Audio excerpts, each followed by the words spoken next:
आपको इस वक्त ब्रेकिंग न्यूज दे रहे हैं TNN डिजिटल से बराह रास्त। वज़ीर-ए-आज़म शहबाज शरीफ ने आज़मीन हज पाकिस्तानियों और पूरी उम्मत मुस्लिमा को 1444 हिजरी की मुबारकबाद दी। हज के मौके पर वज़ीर-ए-आज़म ने कहा कि मेरी बरगाह रब्बे जलील में दुआ है कि पाकिस्तानियों की तमाम मुआशी मुश्किलात दूर हों। हज 1444 हिजरी के खतीब डॉक्टर शेख यूसुफ बिन मोहम्मद ने मस्जिद नमरा में हज का खुतबा दिया। खतीब डॉक्टर शेख यूसुफ बिन मोहम्मद ने खुतबे हज में कहा कि तफरका डालना गुनाह है। रिसालत की गवाही को अल्लाह ने हमारे लिए खास कर दिया। हम सबको अल्लाह की अताअत करनी चाहिए, हमें मोहब्बत और उल्फत से रहना चाहिए। शरीयत से दूरी इख्तियार करने वाले अपनी इस्लाह करें और दीन की तरह वापस आ जाएं।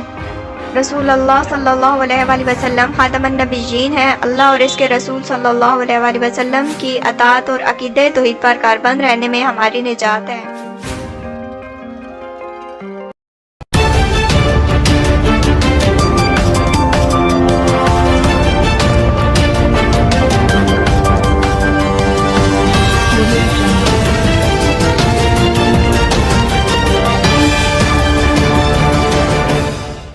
TNN Digital